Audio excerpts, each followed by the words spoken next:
La nature n'a pas été tendre cette année avec Haïti. En moins d'un mois, le pays a été frappé par 4 ouragans. Gonaïves, la ville la plus touchée. Les morts se comptent par centaines, les sinistrés par centaines de milliers, et les dégâts sont incalculables. Ville martyre, Gonaïves a été déjà frappée en 2004 par la tempête Jeanne. Bilan, plus de 3000 morts.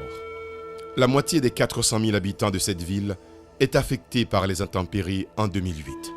La route principale est détruite, complètement inondée, isolant toutes les villes et régions du nord d'Haïti. D'énormes quantités de boue recouvrent les Gonaïves, où les habitants sont privés de tout. Pas de soins de santé, pas d'électricité. C'est une véritable tragédie qui a frappé toute la population d'Haïti.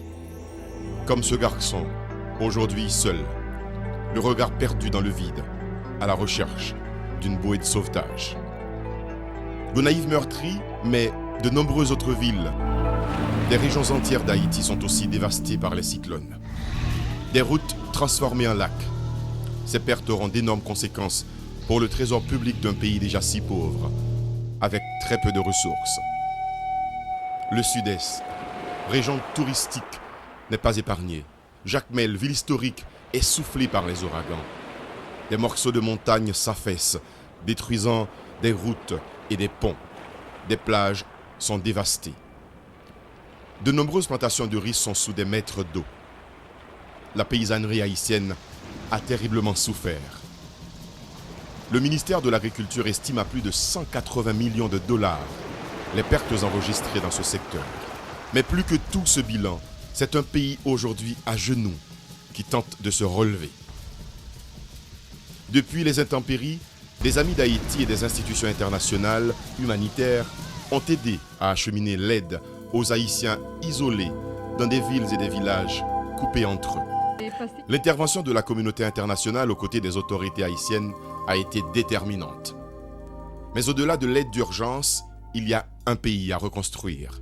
Des dizaines de ponts effondrés à rebâtir, des centaines de kilomètres de routes à refaire, des centaines de milliers de femmes, des hommes, mais aussi des enfants à qui il faut redonner l'espoir. Il y a aussi le spectre de maladies épidémiques à écarter pour des centaines de milliers de personnes vivant encore dans des abris provisoires. Plus crucial encore, il y a l'environnement. L'environnement à reboiser, l'abattage des arbres à stopper. Dans ce secteur, il est prévu de mettre plus de 500 millions de dollars au cours des 5 prochaines années pour reboiser les montagnes d'Haïti, aménager des bassins versants et arrêter cette catastrophe qui menace tout un peuple. Le gouvernement d'Haïti, déterminé, s'est mis au travail. Le président René Préval a visité des villes dévastées. Il veut remettre Haïti au travail. Cette catastrophe malheureuse offre l'opportunité de reconstruire le pays. Mais il faut agir vite. Il faut agir très vite. Haïti a besoin de l'aide internationale. Mais ce pays a surtout besoin de renforcer ses propres capacités pour se sortir lui-même de l'engrenage, de l'assistance et de la pauvreté. C'est à ce nouveau deal qu'Haïti fait appel. Comme l'a prôné l'ancien Premier ministre britannique Tony Blair en faveur des pays d'Afrique au Clinton Global Initiative, auquel a participé le chef de l'État haïtien, il faut donner aux pays en difficulté les moyens de se prendre en charge eux-mêmes.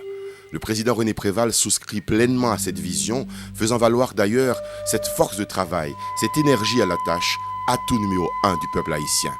Ainsi, ce si beau pays d'Haïti pourra voir se lever un nouveau soleil.